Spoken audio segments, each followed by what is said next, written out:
So, David, we've been talking about your new book, You Can't Judge a Body by Its Cover, and the research you did on women, weight loss, and body shame.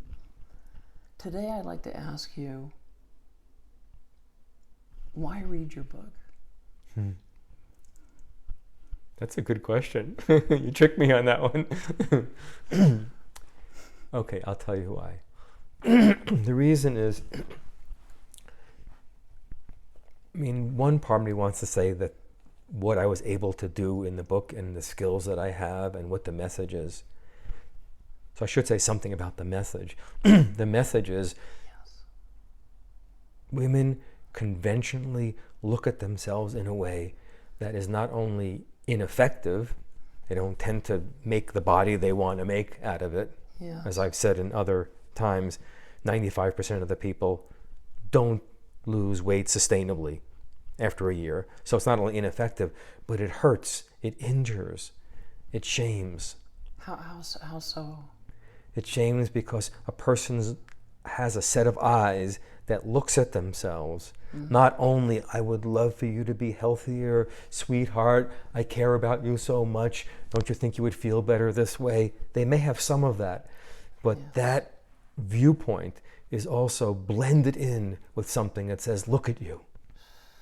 You know that. And then we can add a stack of criticisms. Look at you, you're so fill in the blank. Look at you, people are going to look at you and think this. You're lazy, you're no good, you're not attractive, you're not lovable. I say those things and I can hardly stand it. Because it's so painful, but it's that toxic and violent. So that's going on.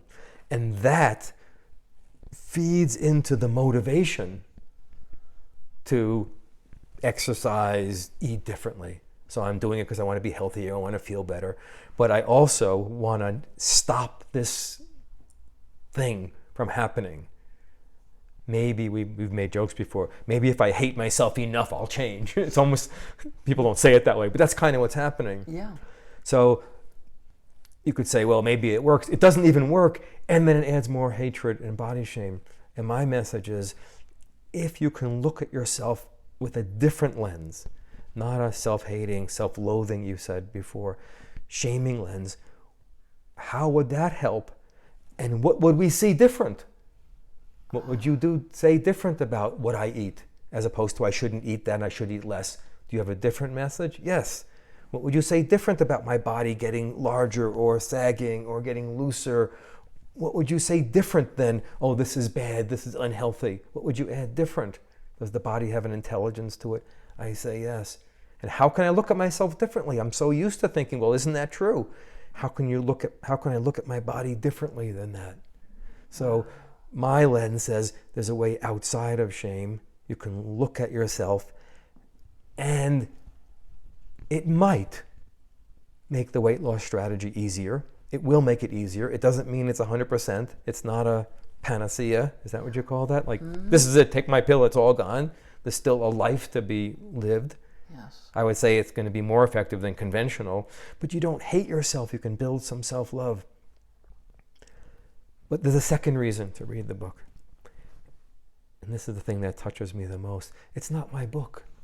It's the book of 17 women. And I'm telling their stories genuinely. I'm a conduit for them. There are 17 women who have stories about sexual violence as a youth, about being hated, about being bigger, about having hungers, about being powerful and having that be forbidden. Yes. And their stories are every woman's story in a way. Yes. You know? Yeah, they represent that. And I feel like I was given a task, which I didn't take on right away, which was tell their stories. And what it has to do with me is I have certain set of skills and thinking and approach around shame to be able to get that story. Because I'm getting an inside story. I'm not getting the outside story of I don't do this and why am I still eating cookies. I'm getting the inside story. What's going on inside? What's the real meaning behind that? What am I really hungry for? What are those inner voices really like? Wow. Mm.